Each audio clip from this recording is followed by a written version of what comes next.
That's 1 o'clock. So hello, good afternoon, and welcome to Canny Commuting, the webinar series that makes it easier for people to walk, cycle, and get public transport to work and for work. Canny Commuting is brought to you by My Journey Hampshire in association with Sustrans and is funded by Highways England. My name is Andy and I am your Canny Commuter in Chief. So welcome to my kitchen where I'll be presenting from today.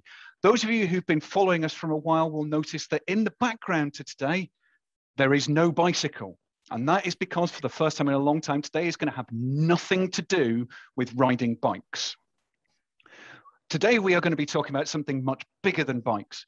But before we do that, I have been canny commuting in the Solent area for about the last 15 years. I've worked in Winchester, I've worked in Portsmouth, and I've worked in Southampton. I've done a lot of work in Eastleigh as well.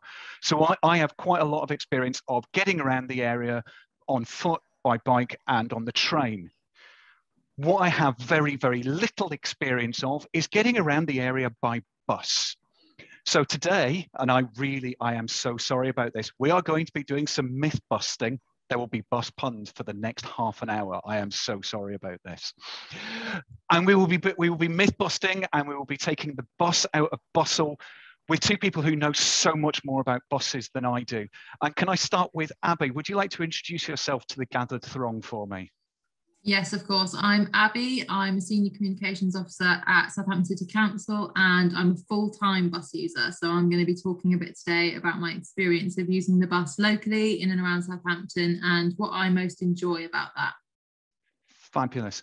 And joining myself and Abbie today is Claire. Claire, can you introduce yourself for us? Yes, sure. I'm Claire. I'm also a Senior Communications Officer with Southampton City Council in the My Journey team. One of the things I do is to make sure that anything we need to say about bus travel is sent out in our communications. So I have a little bit of knowledge of the area. I also am an occasional bus user myself. And I'm going to be talking about planning your journey. Fabulous. Thank you. We are recording today. So if you don't wish to appear on the screen, you shouldn't do, but if for some reason that doesn't work, please turn your cameras off and please keep yourselves on mute. Abbie and Claire are going to talk for about 15 minutes and then we'll take questions. So if you have any questions, please add them to the chat and we'll take those at the end. And it really helps me to identify who is coming to these webinars. If you can put which workplace you work at in the chat as well, because that means that we can talk to our funders about where we are reaching out to, and that really, really helps. Now, I've done quite a lot of rambling and quite a lot of rabbiting, so I'm going to be quiet now, and I'm going to hand over to Abbie and Claire, who are going to tell you all about how amazing buses are. Take it away. Thanks, Andy. So I'm going to go first. As I said, I'm a full-time bus user. I don't drive, I can't drive. So the bus is my primary mode of transport. It's how I get around. I'll admit that I have had some surprise reactions from people about this in the past. I do get a lot of people ask me, when are you going to learn? You are going to learn though, aren't you? And I think especially because I do have two young children, there's almost this kind of expectation that I would naturally have access to a car. But the truth is I did have driving lessons when I was 17.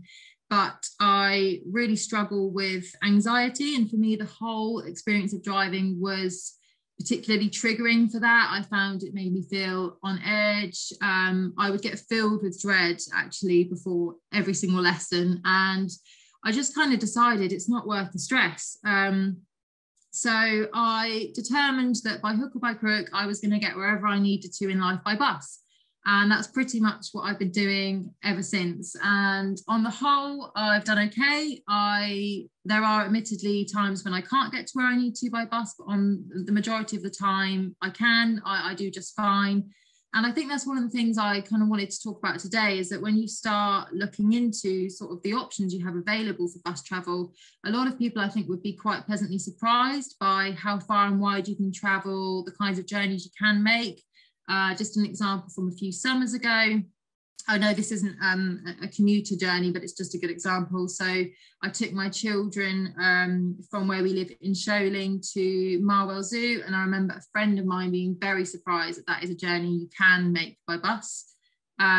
Also, a few years ago, I was working up at Highfield campus, My daughter was a lot younger at the time. She was around 18 months old. She was in a pram.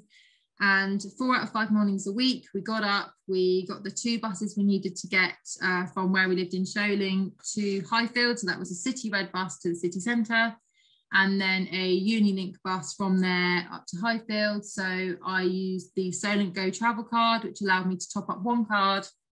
I could then use that across both operators. So it was really easy. Quite straightforward. Now, the journey itself, it sounds quite challenging, doesn't it? Getting up early in the morning with a disgruntled toddler, dragging her from one side of the city to the other on 2 bus journeys. And yeah, it was challenging. I probably had to get up a lot earlier and travel for a lot longer than if I'd been driving. But I think it just kind of goes to show that with the planning and the organisation, it is possible to make these journeys. So that's really the other key point, I think, is the being prepared, the getting yourself organised. So, know your routes, know your timetables, use Google Maps. It's excellent. It's a free tool. It tells you, what you need to do to get from A to B by bus. Know what time you need to be at the bus stop, allow enough time to get there so you're not kind of already stressed and running around before you've even got on the bus. Pack your bag the day before. I know this is kind of all obvious basic stuff, but it does all help. So, get everything ready so you're not, it's one less thing to think about the next day. If you're traveling with children, make sure you've got everything you need to keep them entertained on the journey. I know certainly when I was making those journeys up to Highfield, I got through a lot of snacks with my daughter. And yeah, if you're making any connections, obviously think about where you need to be, when you need to be, so you don't miss those. If you're getting another bus or you're connecting to a train service. But yeah, I think like most things in life, it's all about the planning. And if you're organised and you do plan ahead, the bus can actually be a really enjoyable and stress-free way to get around. You're giving somebody else the worry of the driving. You don't have to think about it. For me, the things that I really enjoy about bus travel, first of all, it allows me to combine my journey to work with walking. So I really like walking. At the moment, working at Southampton City Council, so in the mornings I walk with my son. I drop him off to his childminder's house first of all. I then walk with my daughter from there to her school. I drop her off, and then finally I walk from there to the bus stop, where I obviously get the bus into work. And at this point I've probably been walking for about an hour, which might sound like quite a lot, but to me, I don't get an awful lot of exercise into my schedule. So this is really kind of the main source of my exercise. And actually, it's really important for me that I have the opportunity to top and tail my day with that walking to and from the bus stop. And that's something I've really missed throughout the pandemic as well, working from home, not having that kind of walking in my day as well. So yeah, really great that it allows you to get your daily steps in. And, you wouldn't be doing that if you were getting in the car, would you? Let's face it. So yeah, so the other thing I really like about it is it gives me time. So it's time in the morning and the afternoon that is just solely for me, really. I'm not thinking about work, I'm not thinking about home, at least I'm definitely trying not to think about those things. I will usually plug myself into my music. Sometimes I'll read a book if I've got a book on the go. I might catch up with some emails, or sometimes I'll just look out the window and I'll watch the world go by. But it is time for me where I can just literally chill out and unwind. And I actually find something quite mindful about that, especially at the end of the day when I'm starting to think about going home. By this point, I'm actually really looking forward to getting on the bus and just having that opportunity to just relax. So I really like that. I think traveling by bus can be a really sociable thing as well. So it might sound quite funny, but I've got a few friends that I know pretty well now who I met through purely traveling on the bus, because obviously, when you're doing these same journeys day in, day out, you start to see the same people, you get chatting. And I think there's something really lovely about that, that it's kind of a far cry from sitting in your metal box, detached from the world outside you. You're actually connecting with people around you. And I think that's really nice. There's also the sort of social consciousness thing. So, one bus takes, 70 cars off the road. So you can travel by bus and kind of feel good about yourself. You feel that you're making a small but important contribution to your local area. Buses have much cleaner engines now than they ever have done before. So you're helping the local air quality. So you can kind of give yourself a bit of a pat on the back while you're doing it as well. But the number one thing that I really, really love about traveling by bus is the tap and cap, or the tap on and tap off options, depending on which bus operator you travel with. And Claire is going to go into this in more detail when I've finished. But I travel a bit with both bus operators. I tend to travel with First Bus just because of where I am, the services I have locally. On First Bus, it is tap and cap. So the cap just means that the cost of my journey is capped at a maximum amount per day. And again, Claire will go into that in more detail in a minute. But the tap bit I really love, because it means that I get on, I just flash my payment card, I tap the contactless card reader, and it's done. I don't even need to think about, you know, what ticket am I asking for, what destination am I going to. And I think if you're like me, if you struggle with anxiety, or if you're just someone who hasn't been on the bus for a long time, this is the kind of thing you can get quite het up about. What do I say when I get on? What am I doing when I get on? What do I need to tell the driver? And it just completely takes all the stress and the thought out of that whole experience. And I think this is the thing, you know, traveling by bus has been made so much easier now, and even with things like onboard announcements as well. So gone are the days of kind of traveling in the dark winter nights. Is my stop coming up? Is this me? Is this where I get off? You know, the bus tells you when you need to get off, so it couldn't be easier. And I think it's interesting as well, you know, you talk about driving. A lot of people used to say to me when I was 17 learning to drive, oh, driving's your freedom, you know, your world's your oyster when you drive. You can go wherever, you can do whatever you want. But being a non-driver, I've never let it stand in my way. You know, it's never posed too many kind of significant barriers for me. So I think it is in the planning. And if you have got the opportunity to give it a go, I know not everyone has, but if you have got the opportunity to give it a go, and it's been a long time since you have tried the bus, give it a go, because I think you'll find it's changed a lot, and I think you might be quite pleasantly surprised. And on that note, I'm going to hand over to Claire. So I am an occasional bus commuter. I'm lucky, I'm pretty much spoiled for choice for buses. I live in Shirley and I commute into the centre of Southampton. I usually go by bicycle. I usually cycle, but the bus is my second choice. I do drive, I do have a car. I wouldn't drive into town for various reasons. It's too stressful, and the cost of parking, etc., etc. But what I want to talk about is planning your journey by bus, specifically in Southampton, because I live in Southampton, but also I will refer to Hampshire and Portsmouth as well. So the first thing to do is you need to think about which bus route to get. And we do have 3 bus operators in Southampton. So we've got Blue Star, we've got City Red, which is the local brand name for the First Bus group, and we've got Xenobus. So I don't know a huge amount about Xenobus. They're usually the ones which begin with X, and they have some useful little routes. Mostly I travel with Blue Star or City Red. I'm very, very bus agnostic. I will take the first bus that comes along. And so what I want to do is I'll just share my screen, because I will show you a good place to start. If you do this,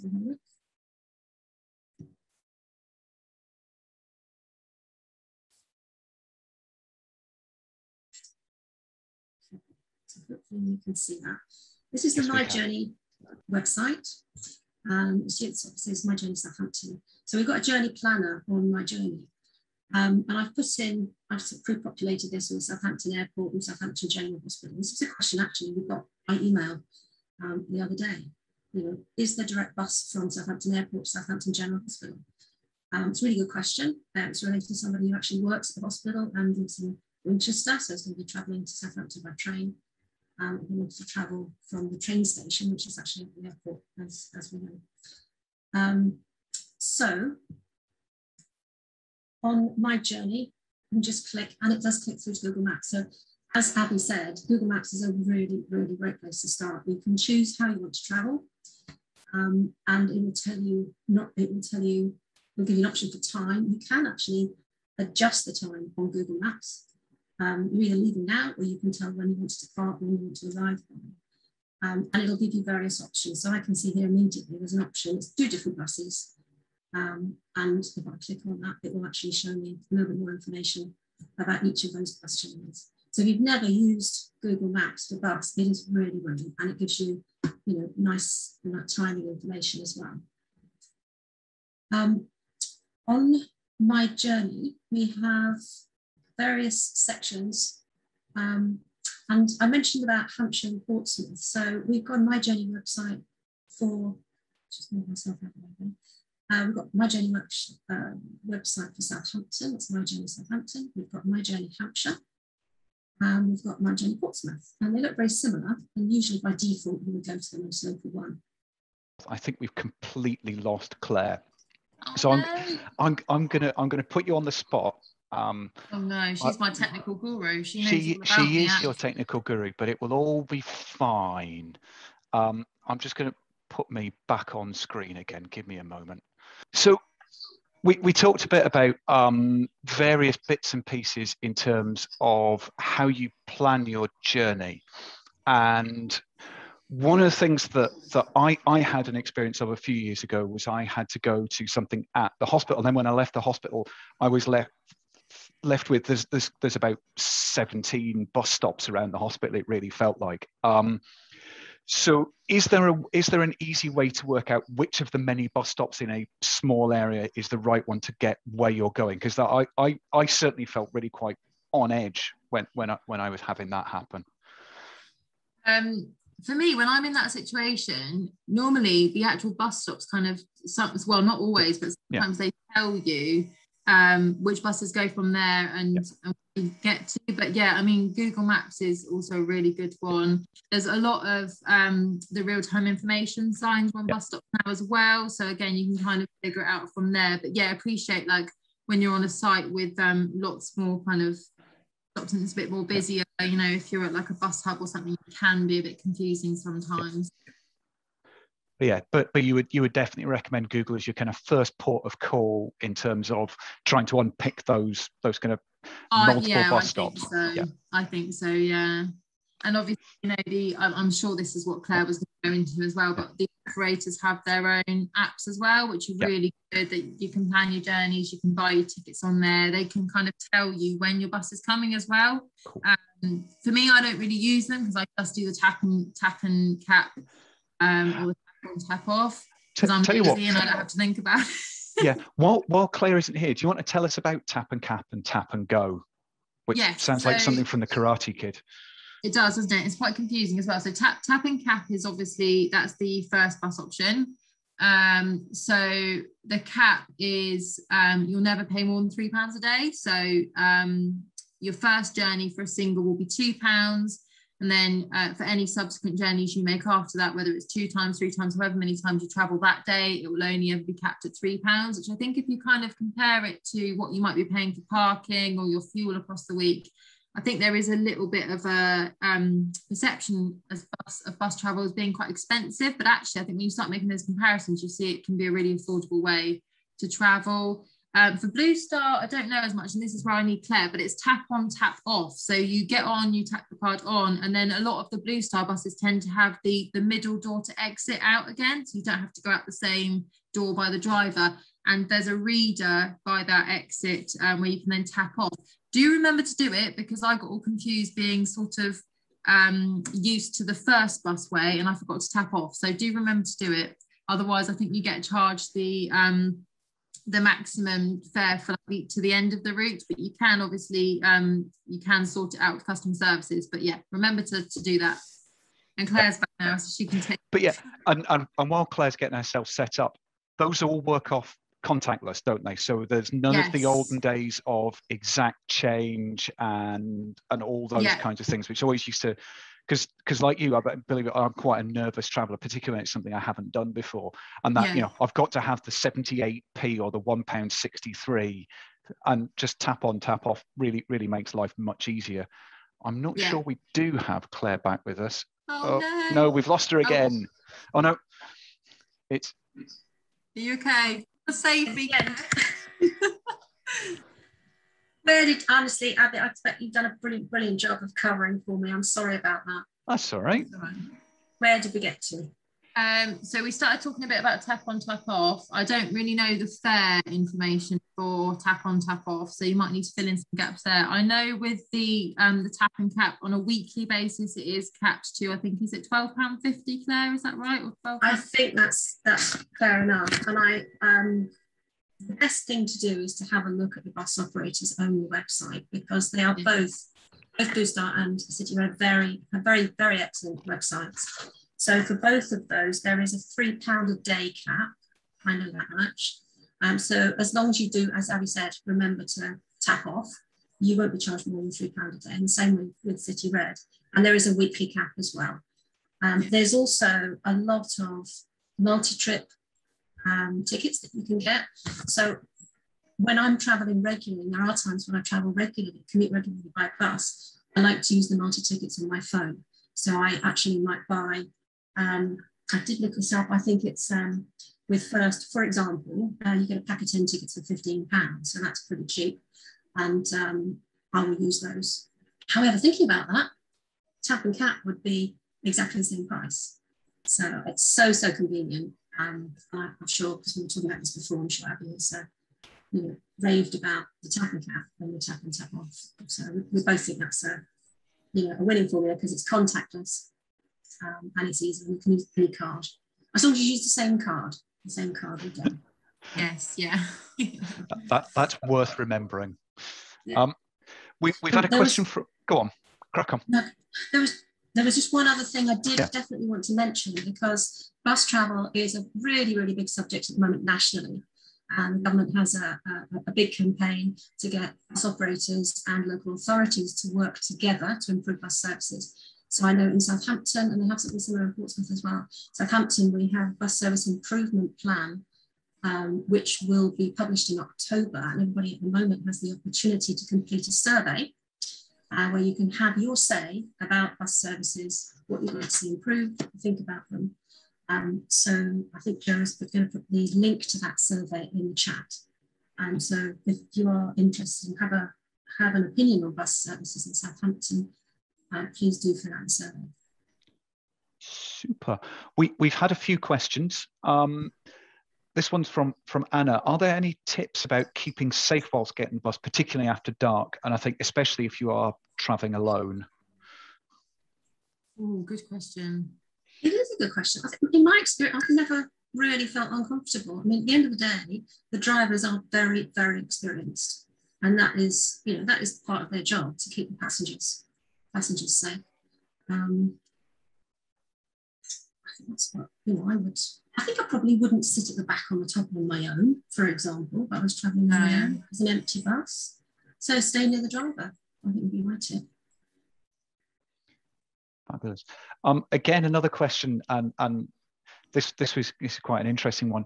Are you able to take bikes on buses, and are there any plans for a change in this in the coming years? This might be more one for you, Andy. Rather sadly, I do know the answer to this, but crack on. No, if you know the answer, go ahead. So the answer is it varies wildly from bus company to bus company. There are some bus companies, and I can't remember exactly which ones, which will let you take a folding bike on the bus, and that's fine, so long as it's something that will fit in some. In other bus companies, you can take a folding bike as luggage on board, so long as it's in a bag.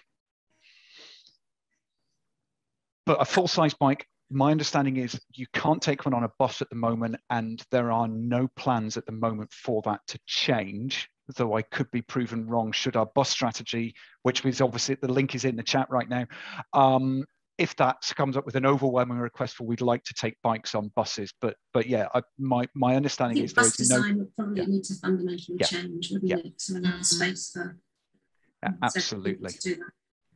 Super. We've had a question from Joe about the £3 limit. Is that just within Southampton City, or is that anywhere within the bus networks that we've talked about?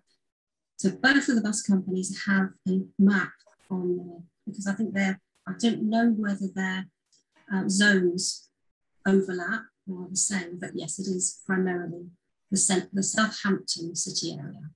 as far as I'm aware. But the best thing to do is to check the bus company's own website, because they will have a map for where that covers. Fabulous. Earlier on, Abbie, you alluded to the joys of taking multiple small people on the bus. Yes. What's your experience of trying to get heavy things like prams or bags or suitcases on and off the bus, and how have you gone about making that easier? Yeah, really good question. I have a lot of experience in this. I think it's definitely something that gets easier the more you do it. The first sort of few times I got on the bus with a pram was quite daunting. But yeah, you kind of learn where the spaces are. Obviously, you know, the spaces at the front of the bus are reserved for wheelchair users. So I think probably, you know, they should take priority for wheelchair space. But so long as, you know, there's the space there for you to use, you kind of learn to sneak in, and you get in there and just, you know, make sure obviously you're not in people's way, and you're kind of out of the part where people are walking and stuff. Bags, yeah. I used to have lots of sort of funky attachments on the pram that carried all my bags. Yeah, it's definitely something that I think you get better at the more you do it. But yeah, I think also have like consideration for other people as well. Particularly, you know, I've been on journeys where there's quite a few people with prams, and you're all kind of trying to shove in together. Obviously, you know, you can fold your pram down. When you have like a pushchair and stuff, it's easier to do that. And there are like little spaces where you can store things on the bus, but again, the storage isn't huge, so just be careful. I've seen someone sort of something nearly fall on someone's head once, so just be careful when if you do attempt to do that. But yeah, I think it's about consideration, and yeah, careful planning. And coming back to people who are wheelchair users or have mobility issues, what adaptations do the buses have to make life easier for them? And is there any kind of limit in which spaces or which stops the bus will be able to have level access at? He says, completely putting you on the spot. I'm really sorry. Yeah, so I'm not sure about that, but I know, so obviously there's space at the front of the bus, which is, as I said, that's allocated for wheelchair use. Then behind that as well, the first sort of few front seats are kind of typically reserved for people with mobility issues or more elderly passengers. So out of consideration, always try and keep those free for people who need them more. The bus has a ramp, so if a wheelchair user needs to get on the bus driver will sort of get out and you know, get the ramp out so that the person can get on and then off again at the end of the journey. The level access thing, I'm not sure. Do you know, Claire? I think it's possible that there are bus stops that are more challenging than others. But in from what I've seen, I have seen the bus driver, you know, get out of his cab and put the ramp down and, you know, assist somebody with a disability to get on and off the bus with their wheelchair. So, I mean, it's part of their job, and they are, you know, really, really helpful.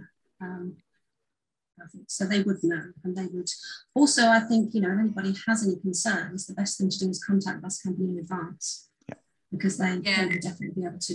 They both have, you know, both the main bus companies have, you know, customer service departments which can be accessed through the website. So we'd be able to help with that. One final question.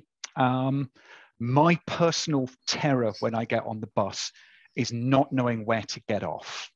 And this kind of fear that the bus I'll kind of go, oh, that's where no, or have no idea and arrive at the end of the line and go, well, I should have got off at some point. How do you take the stress out of that, knowing where to stop? I'll go first, because I've actually done this abroad. So where I've never been to the city before, nothing looks familiar, and I don't even, you know, speak the language. I have found that Google Maps, and, you know, which I said, you can actually access through My Journey or directly, is amazing, because you can watch yourself in the journey. You can actually track your journey, and you can see how close you are to your destination. But in Southampton, of course, we've got buses, and many buses do this. We've got buses that actually tell you what the next stop is. So it tells you verbally, you know, a recorded message, but also it will flash up, the sign will flash up to tell you which is the next bus stop. Abbie, do you have And of course, I anything you come want back to add? drivers. I'm a great fan of bus drivers, obviously. They will always help. Yeah. I mean, I remember, I think I said this to you the other day, Andy, I remember sort of the previous days where you'd sort of say to the driver, can you let me know when I need to get off? They'd sort of shout to you at the back. But yeah, I think the onboard announcements for me, obviously, you know, if you're commuting by bus and you've done the journey quite a few times, you're going to get to know and you're going to grow in confidence. So, I mean, yeah, I think it comes back to just give it a go and see how you get on. But the onboard announcements are a great addition and very helpful. Super. That, I think, is a perfect note on which to end. Abbie, thank you very much for your enthusiasm and expertise in terms of taking the stress out of getting on the bus. You've been absolutely brilliant. Claire, thank you also very much for your in-depth knowledge and understanding of the intricacies of bus routing and pricing. It's certainly something I find quite daunting, but feel slightly more relaxed about giving a go for myself now. Everyone who has joined us today, thank you all very much for being here. We do really appreciate your support. If you are watching us on the YouTube video that's been recorded, please like and subscribe to the video. It really helps us in demonstrating to our funders that people are taking part and being engaged with this. If you would like to chat with me afterwards, I can be reached on Twitter at Sustrans Andy. We are all reachable on LinkedIn and are all fairly active there. If you would like to know more about the series, we are at myjourneyhampshire.com/Canny Commuting. So all of the future episodes are there so you can sign up, and the previous episodes are there as links to the YouTube video. Thank you all very much for coming today. We are back here next week when we are going to be joined by Jenny and Ruth, who are going to talk to us about cycling superpowers, how you can feel more confident in that space on the road. Thank you very much. We will see you next week. Have a lovely week. Goodbye. Bye.